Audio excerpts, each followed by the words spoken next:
Man, we getting all our information with persuasion. Oh, boy. Here we go. Adam Schefter swipes at Mike Florio. Insider wars over Carnell Tate controversy. Quotes just to prove you're wrong again. Let's read, shall we, people? Who knew that a few hundredths of a second could be the source of so much controversy in NFL circles? Controversy? Over the weekend, ESPN NFL insider Adam Schefter sent out a report that some might find innocuous and others might find bizarre. Schefter posted a tidbit on social media saying that many NFL teams timed first-round wide receiver prospect Carnell Tate to run the 40-yard dash between 4.45 and 4.47 seconds, faster than the official laser timed of 4.52 seconds. Now, right now, you should be thinking, okay, Carnell ran faster than advertised, faster than the machine said. All right, ain't the first time I heard that. But at the same time, why am I hearing it right now? Okay, so this is the tweet that went out there. Although the Combine registers official times, teams always conduct their own timing and those measurements with some BS. Predictably, Schefter was inundated with criticisms that he was reporting this because Tate's agent, Drew Rosenhaus, big dog, wanted to combat some of the negative headlines that would come from Tate running above a 4.5. You're running like a tight end, god dang it. After all, Schefter had never issued a similar report about a player's 40-yard dash time in the past. Damn, they read his receipts with AI that fast, huh? Either Tate's official measurement was exceptionally off, or these discrepancies happen all the time but simply go unreported. Are you showing favoritism? So this is not the first time, but it's the first time you reported. Why are you reporting this one, Adam? Whatever the case, Schefter's report caught the attention of NBC Sports' Mike Florio, who questioned whether Schefter canvassed multiple teams for their numbers or simply copy and pasted a text from Rosenhaus. On Wednesday, Schefter responded to Florio with several screenshots suggesting he did, in fact, reach out to multiple teams to confirm their measurements of Tate's 40-yard dash time, just to prove you're wrong, homie. Again, Schefter captioned the post. Okay, so of course these screenshots cannot be verified, but the criticism clearly struck a nerve with Schefter, at least enough that he felt it necessary to refute Florio's skepticism. Damn. It's not that Florio's critique was out of line, however. Same day, Schefter posted a report about Tate's 40-yard dash time. This is why people are in jail right now, y'all, because you always overthink it and you think you're outthinking people, but you're not. You can't cover all bases when you do anything that specially is wrong. The ESPN NFL insider broke a major story that two of Rosenhaus's clients, Aaron Jones and Javon Hargrave, will be released by Minnesota Vikings. Okay. Trying to cover his tracks, kind of like, I'm doing my real work too. What you talking about, homie? Okay, homie. Just wait till I keep reading. As Florio writes, sometimes insiders, them, got to hold their noses and press post in order to stay at the front of the line for the never-ending flow of tidbits about transactions. It's an occupational hazard. Part of the price to pay in order to get paid. Basically, what he's saying is, I got to do some dirty work and some clean work because I got to get that work. Now, I'm an insider. How do I stay on the inside? By making sure those on the inside feel warm and cuddly and warm and fuzzy, and make sure that they all taken care of. Do you have your paper and chocolates? This is far from the first time Schefter has been accused of carrying water for a source. Just last year, Schefter reported that Mark Sanchez had been stabbed during a robbery just an hour after TMZ first reported he was hospitalized. I remember that one. I was like, Lord. I said, damn, they jacked Mark Sanchez? I ain't never going to Indy. They ever did. What? Mark Sanchez wearing jewelry? What he doing? Man, they had that all twisted. That, of course, was widely untrue. Sanchez was the aggressor in the incident that resulted in his stabbing, but Schefter left his false report up for 24 hours anyway. 2022, Schefter similarly downplayed Deshaun Watson's domestic violence allegation. Trying to get some of that David Mulugeta love. You know how it goes. And last December, he bizarrely defended former Michigan football coach Sharoni Moore, Ronnie Roan, saying people were out to get him amid his arrest. Now, he was right on that one. Like, we try to kill Adam. Oops.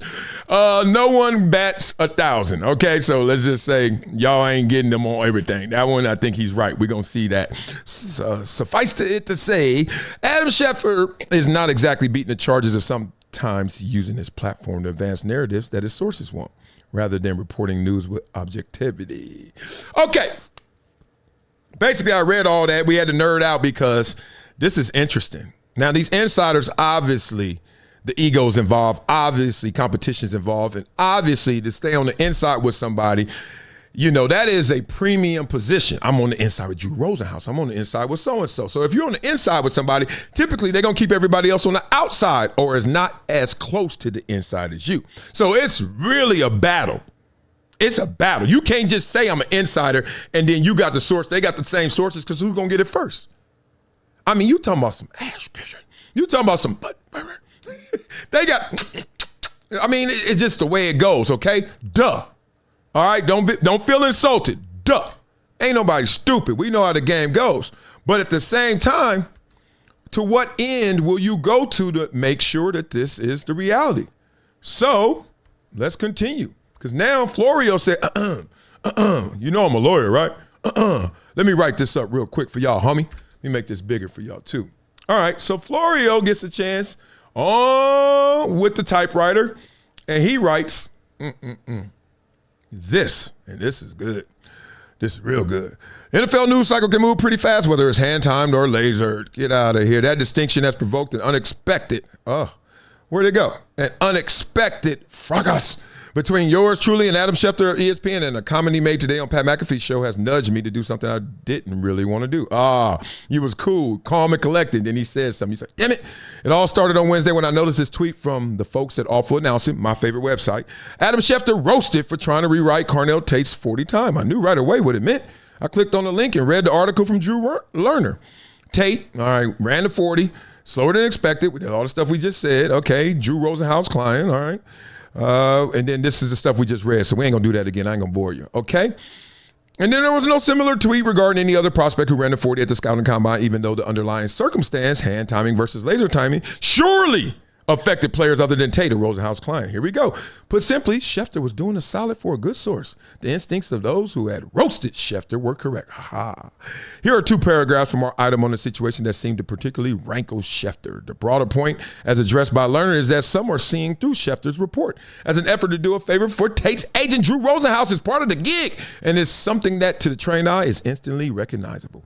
Did Schefter canvass multiple teams for their numbers, or did he simply copy and paste the text from Rosenhaus, given the way the insider sausage gets made? The far safer bet is the latter. Here we go.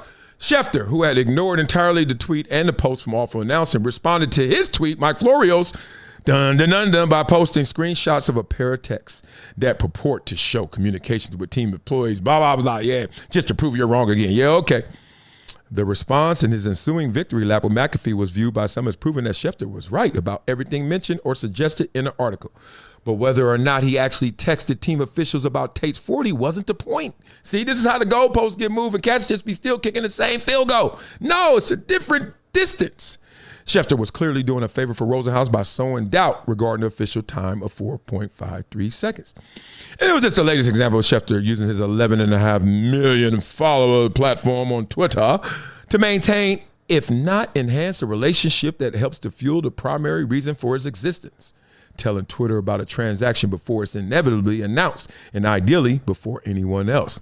That's what it's all about. Getting on the inside and staying on the inside and pushing other people to the outside by doing the dirty work. Does it matter that he texted at least two people to corroborate? Told him about Tate's flawed time. Frankly, Rosenhaus is such an important source for Schefter that he may have decided to embark on the effort to curry favor without an express request from Rosenhaus. Rosenhaus like, I ain't even asked you to do that. But you're doing it anyway because you know what you want done. Again, the hand laser distinction surely affected other players. Why was Tate the only one featured in the tweet? Why wasn't it couched as a deeper issue regarding whether the official 40 times for all 189 prospects who ran are too slow? Wasn't going to peel the curtain back this far. He said he didn't want to go there. I decided to let Schefter have his win regarding the screenshots, disingenuous as it was. Look at this beef. What's up with the media?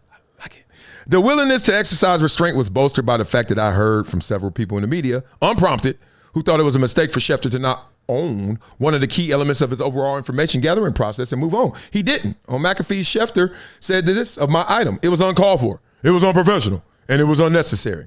See, this is when you know somebody guilty. They always take shots. It happens in relationships too. Oh, I heard you was talking to some dude. What's up?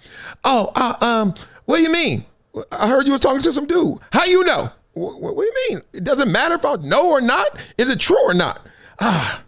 How'd you find this out? I don't even know what you're talking about. What guy? Now you take, oh, okay. That's what they do. And then the next thing you know, how'd you see that? Where'd you see that? How'd you see that email? You going through my emails? How you going to see that text? How you going through my text? No. It jumped out. You know why? Because you were doing some bullshit. It was uncalled for. It was unprofessional, unnecessary. Whether it was called for, it was for me to decide. Awful announcing had written about it. And I decided it was an interesting point to make about how NFL insider sausage gets made. Whether it was professional, it was a matter of opinion. Is it professional to explain to the audience why something that seemed on the surface to be unusual happened? Whether it was necessary is inherently subjective. But I can understand why the person at the center of the issue would deem it unnecessary to explore why he was doing a favor for Rosenhaus, whose fee on the first 4 years of Tate's contract will be tied directly to how Tate is drafted. Now, usually Schefter would truly regard a gratuitous tweet aimed at keeping the information flowing as a necessary part of the job. That's the best way to handle it. Pushing back invites further scrutiny. Yes, it does. I enter the picture. Already folks are noticing, I am, that when it comes to the various Rosenhaus clients, Schefter is the one who's getting the information first. It happened today with the DJ Moore trade. Schefter reported the news about Rosenhaus client before anyone else. Look at that. Might as well finish. I first noticed that Schefter had become the most favored reporter for all significant Rosenhaus scoops in 2018. Damn, he got receipts. When a clear trend emerged of Schefter having a tweet posted before others would even get the heads up, an inquiry was made as to how Schefter had landed at the front of the line. Per a source with direct knowledge of the situation, Rosenhaus explained at the time that Schefter tweets all my new client signings and our pictures, adding, that is very valuable to me. The Tate tweet is another version of that same dynamic. The trading of favors to help ensure the flow of information. Oh, you dirty dogs. For someone whose professional lifeblood consists of telling us what we're eventually going to find out once the official announcement is made, often just a few minutes after the exclusive tweet was posted. Think about it. They doing all this slurping for 2 minutes, 10 minutes, 20 minutes, an hour before it happens. Real spit. So whether the information about Tate's hand time 40-yard dash was fed to Schefter by Rosenhaus, or whether Rosenhaus planted the seed for Schefter's own research, or whether Schefter did it proactively as a gesture no different than sending out $16,000 worth of chocolates.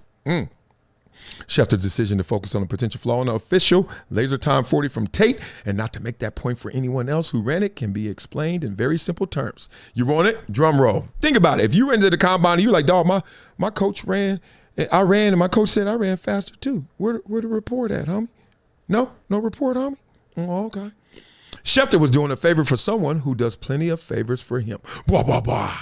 Had to read that one, be literal, because I just want to let you know, even when you think you're getting the purest of information, just objective information, just data, even that information is going through the whole process of persuasion. You can't go nowhere and get no real pure, uncut dope no more. Yes, you can. Here I am. RAW. Love for you guys. Beat it up in the comments, man. I knew this was going on. Told y'all it's a civil war going on with the media and the athletes. It's a civil war going on with the insiders. A civil war going on with media versus media. Hey, we just here to watch it all unfold. Make sure that you like, subscribe, and become a member to the channel. Let's go. Blah, blah, blah.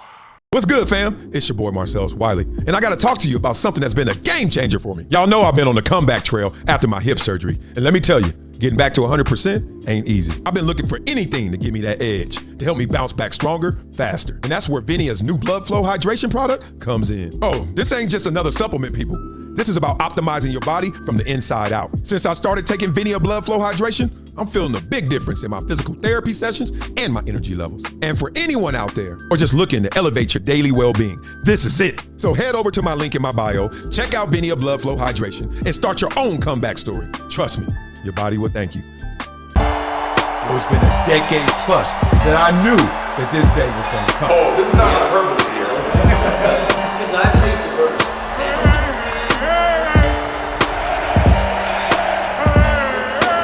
Time to hydrate. Hydration's the situation, so.